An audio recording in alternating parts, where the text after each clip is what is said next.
Okay. Hi friends, எல்லாருக்கும் வணக்கம்.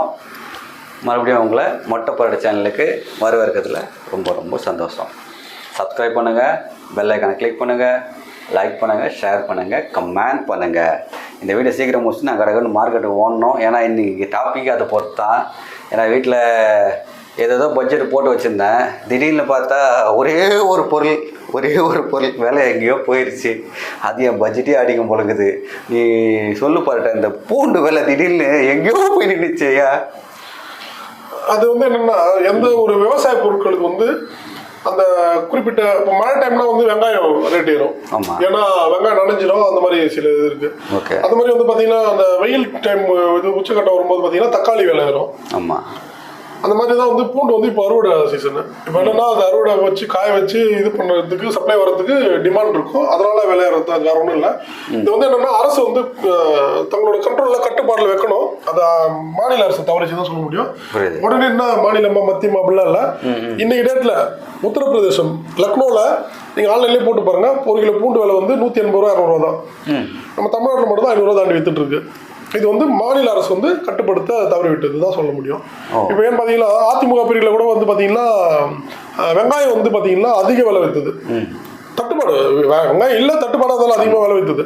அப்போ என்ன பண்ணுறாங்க, வெளிநாடு வெளி மாநிலம் மட்டும் வெளிநாட்டில் இல்லை, எஜிப்ட்லேருந்தெல்லாம் கூட வெங்காயம் கொண்டு வந்தாங்க. எல்லாருக்குமே தெரியும். அது உங்களுக்கு அதுக்குள்ளே திருப்பி கட்டுப்பாட்டில் எடுத்துகிட்டு வந்துட்டாங்க, விலை நார்மலாக வந்துடும். ஸோ இது மாதிரி தான் இப்போ என்னன்னா, இதை மாநில அரசு தான் இதை இதுக்கான முயற்சி எடுத்து பண்ணணும். ஏன்னா நம்ம நினச்சிட்டு இருப்போம் பூண்டு விலைன்னா இந்தியா ஃபுல்லாக பூண்டு விலை வருது, அப்படி கிடையாது. மாநிலத்துக்கு மாநிலம் மாறுபடுது. உதாரணமாக சொல்லிட்டு உத்தரப்பிரதேசம் லக்னோ சிட்டியில் இன்னைக்கு ஒரு கிலோ பூண்டு விலை எவ்வளோ பார்த்தீங்கன்னா 150 200 ரூபாக்குள்ள தான் வைக்குது. நீங்கள் ஒன்றுமே இல்லை, BigBasket.com போடுங்க லக்னோ சிட்டியில் பூண்டு விலை எவ்வளோன்னு BigBasket பாருங்கள். நம்ம தமிழ்நாட்டிலே இருக்குது, சென்னையில் இருக்குது, லக்னோலேயே இருக்குது. ஸோ அதை பார்த்தாலே நீங்கள் தெரிஞ்சுக்கலாம். என்னன்னா ஒரு சிம்பிள் உதாரணம் நீங்கள் இது பண்ணிக்கலாம், எப்படி மாநிலத்துக்கு மாநில வித்தியாசம் வரும் அப்படின்னு. சரிங்களா? ஆமாம். கோரமண்டல் சிமெண்ட் சரி நம்ம தமிழ்நாட்டில் தான் உற்பத்தி ஆகுது. யாருன்னா இந்தியா சிமெண்ட்ஸ், நம்ம சென்னை சிஎஸ்கே இருக்குங்களா, சூப்பர் கிங்ஸ் சென்னை, அவங்களோட கம்பெனி தான் அது. அந்த சிமெண்ட்டு தமிழ்நாட்டில் 400 ரூபாய் விற்குதுன்னு வச்சுங்களா. சரி, நம்ம தமிழ்நாட்டில் உற்பத்தி ஆகுது, தமிழ்நாட்டில் 400 ரூபாய் விற்குதுன்னு வச்சுக்கோங்க. அப்படியே கும்மிடி பூட்டி தாண்டி ஆந்திராவில் போய் வாங்கினீங்களா எவ்வளோ தெரியுமா சிமெண்ட் மூட்டை? 320 ரூபா. ஏன் இங்கேருந்து எத்தனை ரேட் அதிகமாக தானே ஆகணும், ஏன் கம்மியாகுது? அது நம்ம மாநில அரசுக்கு தான் வலிச்சோம்.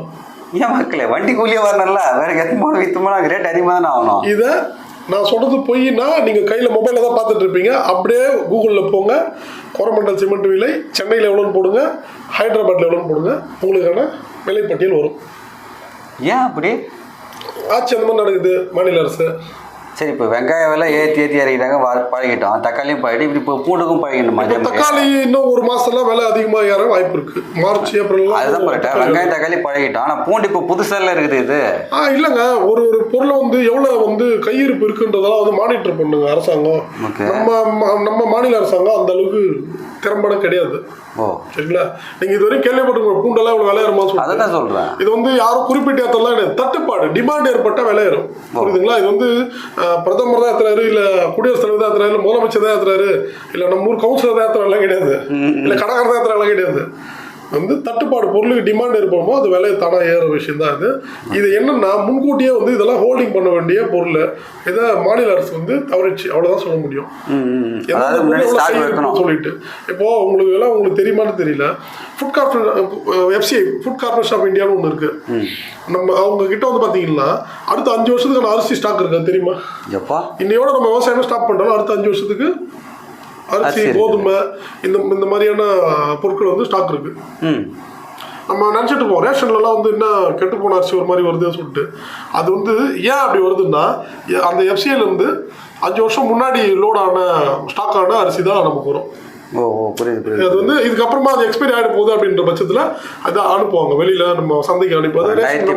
அறுவடை பண்ண அரிசி தான் இப்போ ரேஷன்ல வரும். ஆமா ஆமா, புது அரிசி குத்தா ஆல்ரெடி பழைய அரிசின்னு கெட்டுரும்.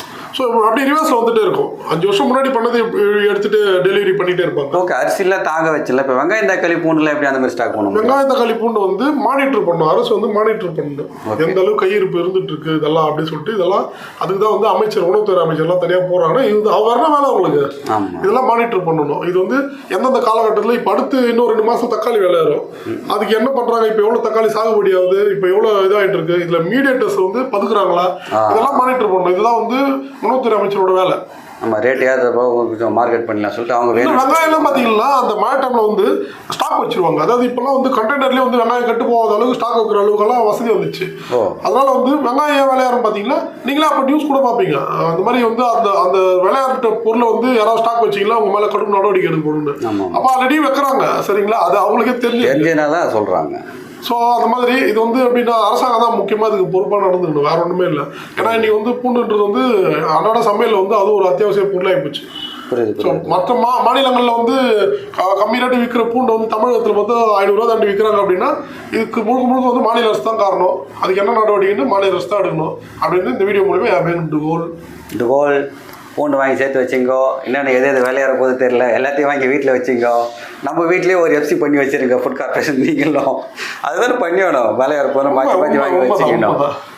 நன்றி, வணக்கம்.